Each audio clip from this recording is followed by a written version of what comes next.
जय श्री हरि। श्रीमद्भागवत महापुराणम षष्ठः स्कंधः अथ द्वादशोऽध्यायः। अब हम श्रीमद्भागवत महापुराण के छठे स्कंद के 12वें अध्याय में वृत्रासुर का वध इस प्रसंग का श्रवण करते हैं। श्री गणेशाय नमः। श्री सरस्वत्यै नमः। श्री गुरवे नमः। श्री पुराण पुरुषोत्तमाय नमः। पिछले छठे स्कंद के 11वें अध्याय में वृत्रासुर की वीरवाणी और भगवत प्राप्ति इस प्रसंग में हमने सुना कि वृत्रासुर ने देवताओं और असुरों दोनों को ही फटकारा, क्योंकि असुर अपने प्राणों के भय से भागे जा रहे थे और देवता उन्हें पीछे से मार रहे थे। इन दोनों के ही कार्य निंदा के योग्य थे। जब युद्ध होता है तो विरोधी पक्ष को वीरों के समान लड़ने के लिए तैयार रहना चाहिए। वीर कभी युद्ध भूमि से भागता नहीं, वह विजय प्राप्ति के लिए अथवा युद्ध भूमि में ही अपने प्राण गंवा देने के लिए सम्मुख होकर लड़ता है। यही वीरता है। पीछे से शत्रु का वध करना भी निंदा के योग्य है। जब शत्रु पीठ दिखाकर प्राणों के भय से भाग रहा हो, जैसे यहाँ असुर भाग रहे हैं, तो उसे मारना नहीं चाहिए। यही युद्ध का नियम है। एक धनुष लगभग 4 हाथ का हुआ करता है और 2 हाथ से मिलकर 1 गज होता है। इस प्रकार एक धनुष लगभग 4 हाथ का और 2 गज का हुआ करता है। वृत्रासुर देवराज इंद्र से कहते हैं कि जो नीच कर्म करता है, जैसे देवराज इंद्र तुमने किए हैं, उसे लक्ष्मी और कीर्ति छोड़ देती है। इसलिए सदा ही अच्छे कर्म करते रहना चाहिए। जो नीच कर्म करते हैं उनके पास में लक्ष्मी भी नहीं रहती है और उनकी अपकीर्ति हो जाती है। जब इंद्र ने अपनी गदा वृत्रासुर पर चलाई थी तो उसने अपने बाएं हाथ से पकड़कर उससे इंद्र के हाथी के सिर पर दे मारा था। इस प्रकार इंद्र का वह आक्रमण बुरी तरह निष्फल हो गया था। उससे इंद्र का हाथी घायल हो गया था और 14 गज पीछे धकेल दिया गया था। इसलिए इस बार यद्यपि देवराज इंद्र वृत्रासुर पर अपना वज्र छोड़ने जा रहा था, लेकिन उसे संदेह था कि कहीं गदा के समान यह वज्र भी बेकार न हो जाए।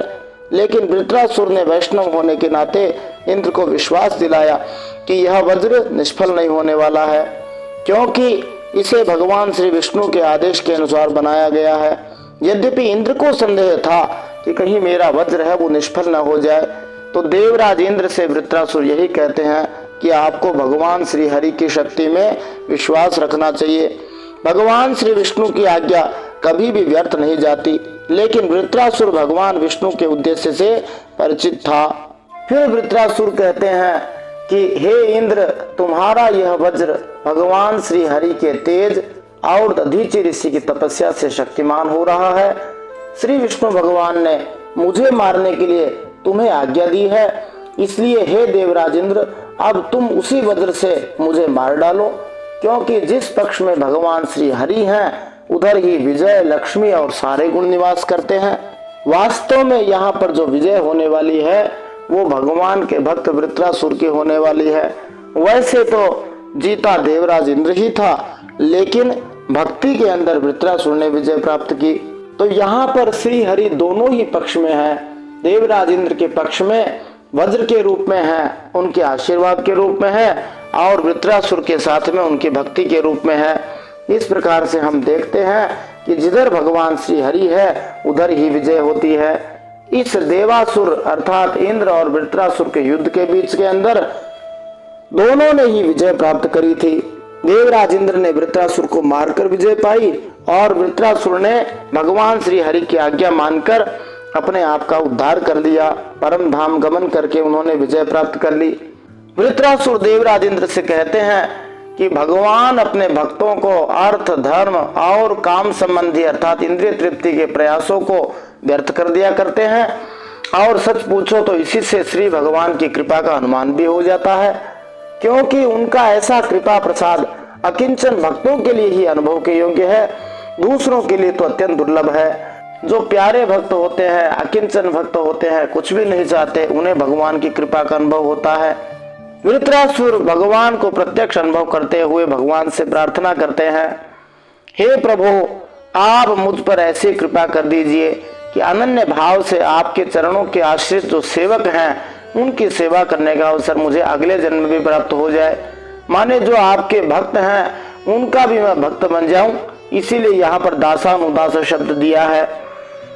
हे प्राण वल्लभ हरे, मेरा मन आपके मंगलमय गुणों का स्मरण करता रहे, वाणी उन्हीं का गान करती रहे, शरीर आपकी सेवा में ही लगा रहे।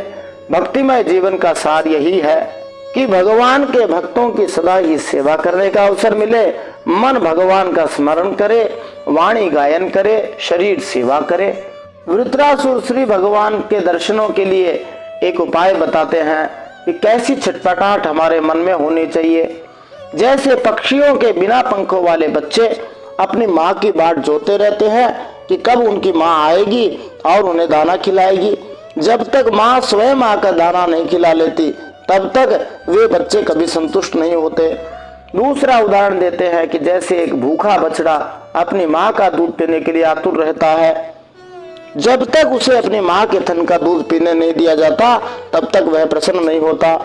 तीसरा उदाहरण एक पतिव्रता पत्नी का दिया जाता है, जिसका पति विदेश गया हुआ हो और तब तक प्रसन्न नहीं होती जब तक अपने प्रिय पति से उसका मिलन नहीं हो जाता। ऐसी ही छटपटाहट यदि किसी भक्त के जीवन में हो जाए तो भगवान तुरंत प्रकट हो जाते हैं। बोलिए भक्त वत्सल भगवान की जय। फिर वृत्रासुर श्री भगवान से यह कामना करते हैं कि हे हरे, मैं ना तो मुक्ति चाहता हूँ, मेरे कर्मों के फलस्वरूप मुझे बार बार जन्म मृत्यु के चक्कर में भले ही भटकना पड़े, लेकिन मैं जहाँ जहाँ जाऊं, जहाँ जहाँ जन्म लूं, वहाँ वहाँ आपके प्यारे भक्तजनों से मेरी परम मैत्री बनी रहे, मेरा प्रेम भाव आपके भक्तों से बना रहे। ऐसा ही भाव रसखानी नामक भक्त ने भी दिया है कि हे हरे, मैं जहाँ जहाँ जन्म लूं वहाँ वहाँ आपकी ही सन्निधि प्राप्त करूं, आपके भक्तों का सानिध्य प्राप्त करूं। रसखान गाते हैं, मानुष हो तो वही रस खाने, बसो ब्रज गोकुल गांव के ग्वारन, जो पशु हो तो कहा बसु मेरो, चरो नित नंद की धेनु मझारन, पाहन हो तो वही गिरि को जो, धर्यो कर छत्र पुरंदर धारन, जो खग हो तो बसेरो करो मिली, कालिंदी कूल कदम्ब की डारन, मानुष हो तो वही रस खाने, बसो ब्रज गोकुल गांव के ग्वारन। तो रसखान भी यही भाव देता है कि जहां भी जाऊं आपके भक्तों का सानिध्य मिलता रहे। अब हम श्रीमद् भागवत महापुराण के छठे स्कंद के 12वें अध्याय में वृत्रासुर का वध, इस प्रसंग में इन प्रश्नों के उत्तर प्राप्त कर सकते हैं। वृत्रासुर के परिघ मन लोहे के बल्लम के प्रहार से इंद्र का वज्र गिर गया, परंतु इंद्र ने उसे उठाया क्यों नहीं? हार जीत को किस प्रकार देखना चाहिए? सभी प्राणी श्री भगवान के किस प्रकार अधीन है? गोस्वामी तुलसीदास जी ने भी यही भाव दिया है। क्या जीवन में आयु के लिए, लक्ष्मी के लिए, यश ऐश्वर्य आदि की प्राप्ति के लिए प्रयत्न आवश्यक है? ज्यादा सुखी दुखी क्यों नहीं होना चाहिए? गोस्वामी तुलसीदास जी भी यही भाव देते हैं। क्या युद्ध जुए का खेल है? देवराज इंद्र वृत्रासुर के उच्च कोटि के भगवत भाव के बारे में क्या कहते हैं? एक सच्चे श्री हरि भक्त का क्या संकल्प होता है? इंद्र के वज्र का क्या नाम है? वृत्रासुर के पेट में पहुंचने के बाद भी देवराज इंद्र मरे क्यों नहीं? वृत्रासुर की गर्दन कटने में कितना समय लगा? तो आइए इन सब प्रश्नों के उत्तर आज के इस छठे स्कंद के 12वें अध्याय में प्राप्त करते हैं।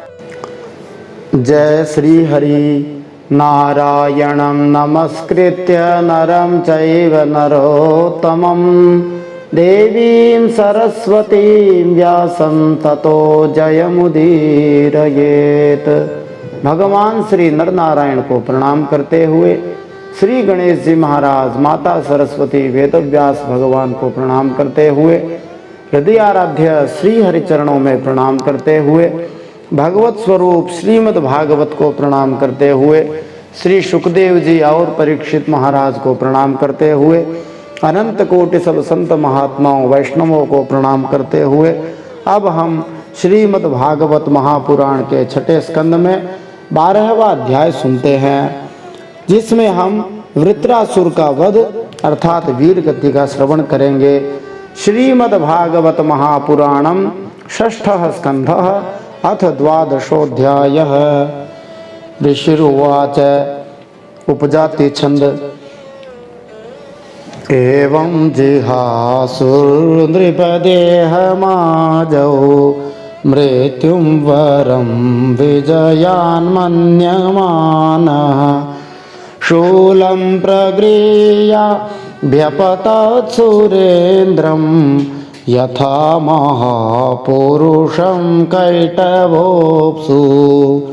श्री सुखदेव जी परीक्षित महाराज से कहते हैं, अपना शरीर छोड़ने की इच्छा से वृत्रासुर ने विजय की अपेक्षा युद्ध में अपनी मृत्यु को श्रेयस्कर समझा। हे परीक्षित, उस वृत्रासुर ने अत्यंत बल से अपना त्रिशूल उठाया और बड़े वेग से स्वर्ग के राजा पर उसी प्रकार आक्रमण कर दिया जैसे ब्रह्मांड के जलमग्न होने पर कैटभासुर ने पूर्ण पुरुषोत्तम भगवान पर बड़े ही बल से आक्रमण किया था।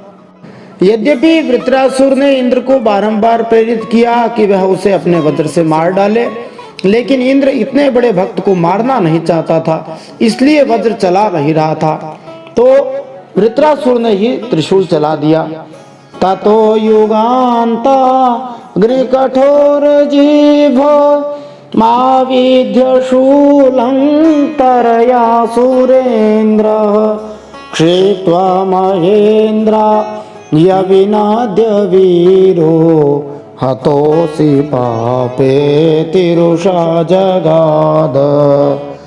वीर वृत्रासुर ने प्रलयकालीन अग्नि की लपटों के समान तीखी नोकों वाले त्रिशूल को घुमाकर बड़े वेग से इंद्र पर चलाया और अत्यंत क्रोध से सिंहनाद करके बोला, पापी इंद्र, अब तू मुझसे बच नहीं सकता है। खयापताद्विचलाद्ग्रहोल्कवन् निरीक्ष्य दुष्प्रेक्ष्यमजातविक्लवः वज्रेण वज्रीशत पर्वणाच्छिनाद भुजं च तस्यो रगराज भोगम।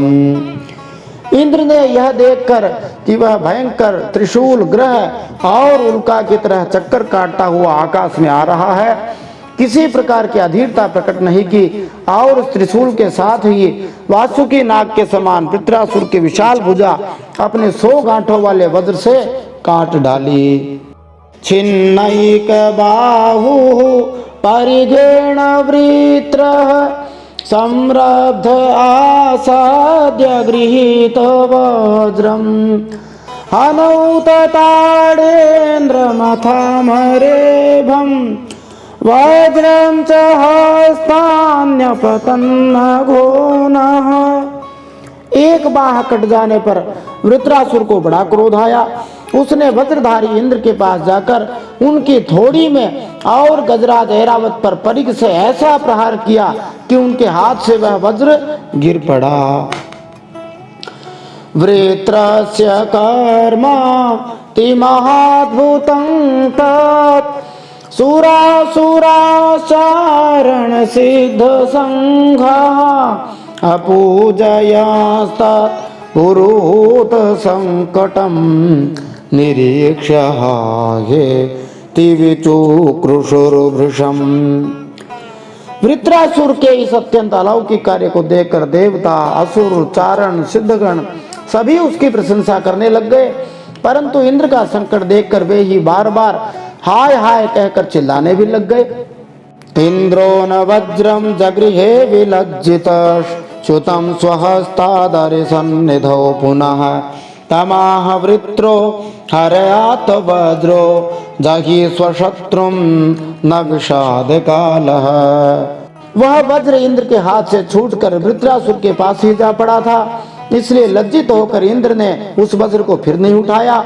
तब वृत्रासुर ने कहा, इंद्र तुम वज्र उठाकर अपने शत्रु को मार डालो। यह विषाद करने का समय नहीं है, यह भाग्य को कोसने का समय नहीं है। यो योत्सतां कोत्रचिदात तायिनां जयः सदैकत्र न वै परात्मनां विनैकमुत्पत्तिलयस्थितीश्वरं सर्वज्ञमाद्यं पुरुषं सनातनम। वृत्रासुर ने आगे कहा, देखो सर्वज्ञ सनातन आदि पुरुष भगवान श्री हरि ही इस संसार की उत्पत्ति, स्थिति और प्रलय करने में समर्थ हैं। उन भगवान के अलावा देहाभिमानी और युद्ध के लिए उत्सुक आतताइयों को सर्वदा जय ही नहीं मिलती है। वे कभी जीत जाते हैं, कभी हार जाते हैं। तो मनुष्य को विजय पर गर्व नहीं करना चाहिए और हार पर शोक नहीं करना चाहिए। मनुष्य को चाहिए कि वह पूर्ण पुरुषोत्तम भगवान पर पूरी तरह से आश्रित रहे, जो सभी जीवात्माओं की विजय तथा पराजय के लिए भी उत्तरदायी हैं। जो भगवान की भक्ति में लगे हुए हैं, उन निष्ठावान कार्यकर्ताओं के लिए यह श्लोक अत्यंत शिक्षाप्रद है। न तो विजय पर हमें प्रसन्न होना चाहिए, न हार पर दुखी होना चाहिए। हमें भगवान श्री कृष्ण या चैतन्य महाप्रभु की इच्छा को कार्य रूप में परिणत करने के लिए निष्ठा से प्रयत्न करना चाहिए। जीत हार की चिंता नहीं करनी चाहिए। हमारा एकमात्र कर्तव्य यही है कि निष्ठा से कर्म करना, जिससे भगवान श्री कृष्ण हमारे कार्यों को मान्यता दे दें। अब युद्ध भूमि में भी वृत्रासुर कैसा सुंदर उपदेश देवराज इंद्र को और हम सभी को दे रहा है, ये हम देखते हैं। लोकाः सपाला यस्य मे श्वसन्ति विवशा वशे द्विजाय वशचा बद्धाः सकाल इह कारणम् ओजः सहो बलं प्राण ममृतं मृत्युमेव च तमज्ञाय जनो हेतु महात्मानं मन्यते जडम्। सभी लोकों के प्रमुख लोकपालों के सहित इस ब्रह्मांड के समस्त लोकों के समस्त जीव पूर्णतः श्री भगवान के वश में हैं। वे जाल में पकड़े गए उन पक्षियों के समान कार्य करते हैं जो स्वतंत्रता से विचरण नहीं कर सकते हैं। वह काल ही सबकी जय और पराजय का कारण है। सूर और असुरों में बड़ा अंतर यही है कि देवता जानते हैं कि पूर्ण पुरुषोत्तम भगवान की इच्छा के बिना कुछ भी नहीं हो सकता, जबकि जो असुर प्रवृत्ति वाले लोग हैं अथवा असुर हैं, वे श्री भगवान की परम इच्छा को ही नहीं समझते। इस युद्ध में वृत्रासुर वास्तव में सुर है, माने देवता है, और इंद्र असुर है। ये बड़ी विचित्र बात है। हमारी इंद्रियों का शौर्य, मानसिक शक्ति, दैहिक बल, जीवनी शक्ति, अमरता, मृत्यु सभी कुछ परम भगवान श्री हरि की देखरेख के अधीन है। इसे न जानते हुए मूर्ख लोग अपने जड़ शरीर को ही अपने कार्यकलापों का कारण मानते हैं। जो मूर्ख होते हैं वो समझते हैं यह शरीर ही सब कुछ करने वाला है। यथा दारुमयी नारी यथा यंत्रमयो मृगः एवं भूतानि भगवन्। यथा दारुमयी नारी यथा यंत्रमयो मृगः एवं भूतानि भगवन् निशतंत्राणि विद्धि भोः। पुरुषः प्रकृतिर्व्यक्तमात्मा भूतेन्द्रियाशयाः शक्नुवन्त्यस्य सर्गादौ न विना यदनुग्रहात्। वृत्रासुर कहता है, हे देवराज इंद्र, जैसे काठ की पुतली और यंत्र का हरिण नचाने वाले के हाथ में होते हैं, वैसे ही तुम समस्त प्राणियों को भगवान के अधीन समझो। इसी भाव को लेकर गोस्वामी तुलसीदास जी ने कहा, उमा दारु जोसित की नाई सब ही नचावत राम गोसाई। भगवान शंकर पार्वती जी से कहते हैं कि भगवान हम सबको लकड़ी की जो कठपुतली होती है उसकी तरह नचाते हैं, और भगवान हमारे सूत्रधार हैं। श्री भगवान के कृपा प्रसाद के बिना पुरुष, प्रकृति, महत्त्व, अहंकार, पंचभूत, इंद्रियां और अंतःकरण चतुष्टय, ये कोई भी इस विश्व की उत्पत्ति आदि करने में समर्थ नहीं हो सकते। वृत्रासुर जो कि एक दैत्य है, उसको कितना अच्छा ज्ञान है। अविद्वानेवम् आत्मानं मन्यते देशमीश्वरं भूतैः सृजति भूतानि ग्रसते तानि तैः स्वयं। आयुः श्रीः कीर्तिरैश्वर्यमाशिषः पुरुषस्य याः भवन्त्येव हि तत्काले यथा निच्छोर्विपर्ययाः। ज्ञान रहित मूर्ख व्यक्ति भगवान को नहीं समझ सकता है। वह सदा ही अधीन रहकर भी अपने आप को झूठे ही सर्वोच्च मानता है, जबकि वो सबके नीचे काम करता है। यदि कोई यह सोचे कि अपने पूर्व सकाम कर्मों के अनुसार उसका यह शरीर उसके माता पिता द्वारा उत्पन्न किया गया है और उसी शरीर को दूसरा कोई नष्ट भी कर देता है, जैसे कि बाघ दूसरे पशु को निगल जाता है, तो यह सत्य ज्ञान नहीं है। भगवान स्वयं सृष्टि करते हैं और अन्य जीवों के द्वारा जीवों को निगलते रहते हैं। भगवान ही सृष्टि करते हैं, वे ही मार देते हैं। कर्म मीमांसा दर्शन के अनुसार मनुष्य का कर्म या पूर्व सकाम कर्म ही प्रत्येक वस्तु का कारण है, अतः कार्य करने की आवश्यकता नहीं है। जो इस निष्कर्ष पर पहुंचते हैं वे मूर्ख हैं। जब पिता बच्चे की सृष्टि करता है, माने उसको पैदा करता है, तो वह स्वतंत्र रूप से ऐसा नहीं करता, वह ऐसा करने हेतु भगवान के द्वारा प्रेरित किया जाता है। भगवान ही हृदय में विराजमान है, जैसा कि श्रीमद् भगवत गीता के 15वें अध्याय के 15वें श्लोक में कहा है, सर्वस्य चाहं हृदि सन्निविष्टो मत्तः स्मृतिर्ज्ञानमपोहनं च। श्री भगवान कहते हैं, मैं सबके हृदयों में विराजमान हूँ और मुझसे ही स्मृति ज्ञान तथा विस्मृति उत्पन्न होते हैं। इसलिए माता पिता जीवात्मा के सृष्टिकर्ता नहीं है। जीवात्मा के कर्मों अर्थात सकाम कर्मों के अनुसार वह पिता के वीर्य में स्थित होकर माता के गर्भ में पहुंचाया जाता है। वृत्रासुर यहाँ बहुत अच्छी बात कहते हैं कि जिस प्रकार मरने की इच्छा न रखने पर भी मनुष्य को मृत्यु के समय अपनी आयु ऐश्वर्य यश तथा अन्य सब कुछ त्यागना पड़ता है, वैसे ही जब श्री भगवान की कृपा हो जाती है तो विजय के निश्चित समय के अनुकूल होने पर ये सारी वस्तुएं उसे मिल भी जाती हैं। तो आयु लक्ष्मी यश इनके लिए कोई प्रयास भी नहीं करना चाहिए, कोई चिंता भी नहीं करनी चाहिए। जब विपरीत होता है विधाता तो ये सब चले जाते हैं, अनुकूल होता है तो सब कुछ आ जाते हैं। इसलिए वृत्रासुर कहते हैं, तस्माद कीर्ति यशशोर जयापजयोरपि समः स्यात् सुख दुःखाभ्याम मृत्यु जीवितयोस्तथा सत्वं रजस्तमैति प्रकृतिर्मात्मनो गुणाः तत्र साक्षिणमात्मानं यो वेद न स बध्यते। इसलिए यश अपयश जय पराजय सुख दुख जीवन मरण इनमें से किसी एक की इच्छा भी करनी नहीं चाहिए और अनिच्छा भी नहीं करनी चाहिए। इस प्रकार सभी परिस्थितियों में संभाव से रहना चाहिए। जैसा गोस्वामी तुलसीदास जी ने कहा, हानि लाभ जीवन मरण यश अपयश विधि हाथ। हानि लाभ जीवन मरण यश अपयश ये सब भगवान के हाथ में है, इसलिए हर्ष शोक के वशीभूत नहीं होना चाहिए। सत्व रज और तम ये तीनों गुण प्रकृति के हैं, आत्मा के नहीं है। अतः जो मनुष्य आत्मा को उनका साक्षी मात्र जानता है वह उनके गुण दोष से लिप्त नहीं होता।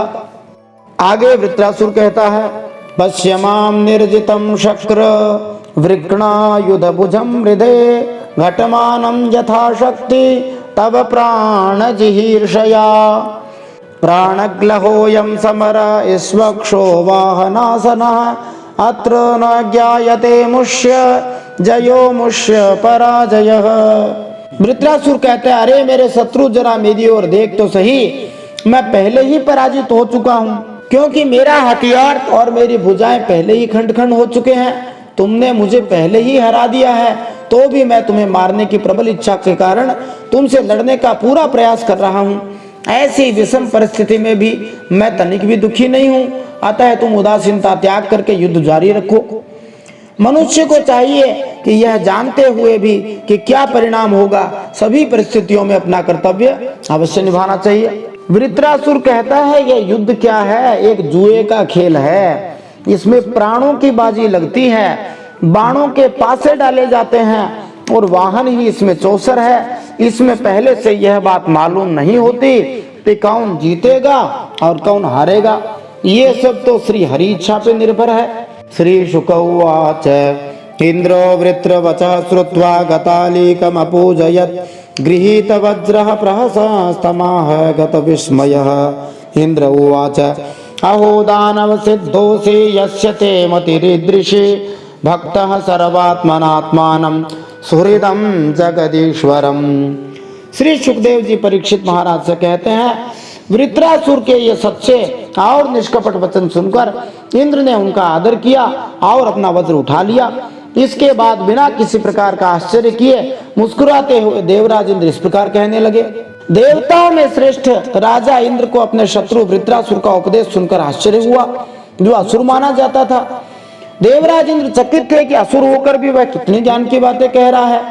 तब उसे प्रहलाद महाराज और बलि महाराज जैसे भक्तों की याद हो आई, जो असुरों के कुल में ही उत्पन्न हुए थे। इस प्रकार देवराज इंद्र की आंखें खुल गई। देवराज इंद्र ने कहा, अहो दानवराज, सचमुच तुम सिद्ध पुरुष हो, तभी तो तुम्हारा धैर्य, निश्चय और भगवत भाव इतना विलक्षण है। तुमने सभी प्राणियों के सुहृद आत्मस्वरूप जगदीश्वर श्री हरि की अनन्य भाव से भक्ति की है। भवान तार्षीन् मायां वै वैष्णवीं जनमोहिनीं यद्विहायासुरं भावं महापुरुषतां गतः खल्विदं महदाश्चर्यं यद्रजः प्रकृतेस्तव वासुदेवे भगवती सत्वात्मनि दृढ़ा मतिः। देवराज इंद्र वृत्रासुर से कहते हैं कि अवश्य ही तुमने भगवान श्री विष्णु की माया को पार कर दिया है और इस मुक्ति के कारण तुमने आसुरी भाव का परित्याग करके महान भक्त का पद भी प्राप्त कर लिया है। भगवान श्री विष्णु महापुरुष हैं, अतः जो कोई वैष्णव बन जाता है वह महापौरुष का पद प्राप्त कर लेता है। महाराज परीक्षित ने यह पद प्राप्त किया था। पद्म पुराण में देवता तथा असुर का अंतर बतलाते हुए कहा गया है कि देवता भगवान श्री विष्णु का भक्त होता है, जबकि असुर उसका उल्टा होता है। विष्णु भक्त स्मृतो दैव आसुरस्तद विपर्ययः। वृत्रासुर को असुर माना गया है, लेकिन वास्तव में वह भक्त अर्थात महापौरुष से कहीं अधिक योग्य था। यदि कोई किसी भी प्रकार से श्री भगवान का भक्त बन जाता है तो उसका पद कैसा भी हो वह सिद्ध पुरुष के पद पर लाया जा सकता है। फिर देवराज इंद्र वृत्रासुर से कहते हैं, असुर सामान्यतः रजोगुण के होते हैं, अतः यह कितना महान आश्चर्य है कि असुर होकर भी तुमने भक्त भाव ग्रहण कर लिया है और अपने मन को भगवान वासुदेव में स्थिर कर दिया है, जो सदैव शुद्ध सत्व में स्थित रहते हैं। इंद्र को बड़ा विस्मय हो रहा था कि वृत्रासुर कैसे महान भक्त के पद पर पहुंच गया। जहां तक प्रहलाद महाराज की बात है तो वे श्री नारद मुनि द्वारा दीक्षित थे, अतः वे असुर वंश में जन्म लेकर भी महान भक्त हो गए। लेकिन वृत्रासुर के विषय में इंद्र को ऐसा कोई कारण दिखाई नहीं दे रहा था, उसे उनका इतिहास पता नहीं था। इंद्र बड़ी अच्छी बात कहते हैं, यस्य भक्तिर् भगवती हरौ निःश्रेयसेश्वरे विक्रीडितो मृताम्भोधौ किं क्षुद्रैः घातकोदकैः। श्रीशुक उवाच इति ब्रुवाणावन्योन्यं धर्म जिज्ञासया नृप युयुधाते महावीर्य विन्द्रवृत्तौ युधाम्पति। देवराज इंद्र कहते हैं, जो परम कल्याण के स्वामी भगवान श्री हरि के चरणों में प्रेममय भक्ति भाव रखता है उसे संसार के भोगों की क्या आवश्यकता है। जो अमृत के समुद्र में विहार कर रहा है उसे छोटे मोटे गड्ढों के जल से प्रयोजन ही क्या हो सकता है। यही शुद्ध भक्त का संकल्प होना चाहिए कि जो भगवान श्री हरि की भक्ति में लगा हुआ है उसे संसार की वस्तुओं की क्या आवश्यकता है। श्री सुखदेव जी परीक्षित महाराज से कहते हैं, इस प्रकार योद्धाओं में श्रेष्ठ महापराक्रमी देवराज इंद्र और वृत्रासुर धर्म का तत्व जानने की अभिलाषा से एक दूसरे के साथ बातचीत करते हुए आपस में युद्ध करने लगे। देखिए, प्राचीन काल में युद्ध भी किस प्रकार एक दूसरे को समझाते हुए श्री हरिगुण गान करते हुए किया जाता था। इसीलिए यदि भगवान की भक्ति के साथ में जो भी कर्म किया जाए वह कल्याण करने वाला है, फिर भले युद्ध ही क्यों न हो। आविध्य परिघम वृत्रः कार्ष्णाय समरिन्दमः इंद्राय प्राचिनोद्घोरं वामहस्तेन मार्ष सतु वृत्रस्य परिघं करं च करभोपमं चिच्छेद युगपद्देवो वज्रेण शतपर्वणा। हे राजन, अब शत्रुसूदन वृत्रासुर ने बाएं हाथ से फौलाद का बना हुआ एक बहुत भयावना परिघ उठाकर आकाश में घुमाया और उससे इंद्र पर प्रहार कर दिया। लेकिन देवराज इंद्र ने वृत्रासुर का वह परिघ और हाथी की सूंड के समान लंबी भुजा अपने 100 गांठों वाले वज्र से एक साथ ही काट गिराई। इंद्र के वज्र का नाम शतपर्वन है। दोर्भ्यामुत्कृत्त मूलाभ्याम बभौ रक्त स्रवोसुरः छिन्न पक्षो यथा गोत्रः खाद भ्रष्टो वज्रिणाहतः कृत्वा धराम हनुम भूमौ दैत्यो दिव्योत्तराम हनुम नभो गंभीर वक्त्रेण लेलिहोल्बण जिह्वया। जड़ से दोनों भुजाओं के कट जाने पर वृत्रासुर के बाएं और दाएं दोनों कंधों से खून की धारा बहने लगी। उस समय वह ऐसा जान पड़ा मानो इंद्र के वज्र की चोट से पंख कट जाने पर कोई पर्वत ही आकाश से गिर गया हो। इससे यह प्रतीत होता है कि किसी समय उड़ने वाले पर्वत हुआ करते थे, अब पैरों से चलने फिरने वाले पर्वतराज के समान अत्यंत दीर्घकाय वृत्रासुर ने अपनी थोड़ी को धरती से और ऊपर के होठ को स्वर्ग से लगाया। दंष्टाभि काल कल्पाभिर्ग्रसन्निव जगत्त्रयम् अतिमात्र महाकाय आक्षिपंस्तरसा गिरीन् गिरिराट् पादचारीव पद्भ्यां निर्जरयन्महीं जग्रास स समासाद्य वज्रिणं सहवाहनम्। आकाश के समान गहरे मुंह, सांप के समान भयावनी जीभ और मृत्यु के समान कराल दाढ़ों से मानो त्रिलोकी को निगलता हुआ अपने पैरों की चोट से पृथ्वी को रोंदता हुआ प्रबल वेग से पर्वतों को उलटता पलटता वह इंद्र के पास आया और उन्हें उनके वाहन ऐरावत हाथी के सहित लील गया। कैसे लील गया? महाप्राणो महावीर्यो महासर्प इव द्विपम वृत्रग्रस्तं तमालक्ष्य सप्रजापतयः सुराः हा कष्टमिति निर्विण्णाश्चुक्रुषुः समहर्षयः। तो वृत्रासुर ऐरावत हाथी सहित इंद्र को कैसे निकल गया? जैसे कोई परम पराक्रमी और अत्यंत बलवान अजगर हाथी को निकल जाए। प्रजापतियों और महर्षियों के साथ देवताओं ने जब देखा कि वृत्रासुर इंद्र को निकल गया तब तो वे अत्यंत दुखी हो गए और हाय हाय बड़ा अनर्थ हो गया ऐसा कह के विलाप करने लग गए। निगीर्णोऽप्यसुरेन्द्रेण न ममारोदरं गतः महापुरुष सन्नद्धो योग माया बलेन च भित्वा वज्रेण तत्कुक्षिं निष्क्रम्य बलभिद्विभू उच्चकर्त शिरः शत्रोर गिरिशृंगमिव ओजसा। बल दैत्य का संहार करने वाले देवराज इंद्र ने महापुरुष विद्या माने नारायण कवच से अपने को सुरक्षित कर रखा था और उनके पास योग माया का बल भी था। इसलिए वृत्रासुर के निगल लेने पर उसके पेट में पहुंचकर भी देवराज इंद्र मरे नहीं। उन्होंने अपने वज्र से उसकी कोंक फाड़ डाली और उसके पेट से निकलकर बड़े वेग से उसका पर्वत शिखर के समान ऊंचा सिर काट डाला। तो नारायण कवच के द्वारा रक्षित देवराज इंद्र उस वृत्रासुर के पेट में जाने के बाद भी मरे नहीं।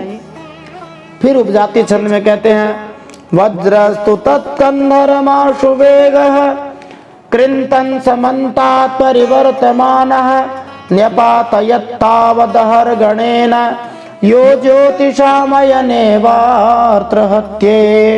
यद्यपि वज्र वृत्रासुर की गर्दन के चारों ओर अत्यंत वेग से घूम रहा था, लेकिन उसके शरीर से सिर को अलग करने में पूरा 1 वर्ष 360 दिन लग गया, जो सूर्य चंद्र तथा अन्य नक्षत्रों के उत्तरी तथा दक्षिणी यात्रा पूर्ण करने में लगने वाले समय के बराबर है। तब वृत्रासुर के वध का उपयुक्त समय योग उपस्थित होने पर उसका सिर पृथ्वी पर गिर पड़ा। तो वृत्रासुर इतना बलवान था कि उसकी गर्दन को कटने में भी पूरा 1 वर्ष लग गया। तदा चखे दुन्दुभयो विनेदुर गंधर्व सिद्धः समहर्ष संघाः वार्त्रघ्नलिंगैस्तमभिष्टुवाना मंत्रैर्मुदा कुसुमैरभ्यवर्षन्। वृत्रासुर के मारे जाने पर गंधर्वों और सिद्धों ने हर्षित होकर स्वर्गलोक में दुंदुभियां बजाई। वृत्रासुर के संहर्ता इंद्र के शौर्य का वेद स्तोत्रों से अभिनंदन किया गया। अत्यंत प्रसन्न होकर उस पर फूलों की वर्षा की गई। वृत्रस्य देहान् निष्क्रान्तमात्म ज्योतिररिन्दम पश्यतां सर्वलोकानामलोकं समपद्यत। हे परीक्षित, उस समय वृत्रासुर के शरीर से उसकी आत्मा ज्योति बाहर निकली और इंद्र आदि सब लोगों के देखते देखते सर्वलोकों से अतीत भगवान श्री हरि के स्वरूप में लीन हो गई। इति श्रीमद्भागवते महापुराणे पारमहंस्यां संहितायां षष्ठ स्कंधे वृत्रवधो नाम 12वाध्याय श्रीमन्नारायणार्पणमस्तु। इस प्रकार श्रीमद्भागवत महापुराण परमहंसों की संहिता छठे स्कंद में वृत्रवत नामक 12वां अध्याय भगवान श्री नारायण के चरणों में समर्पित हो।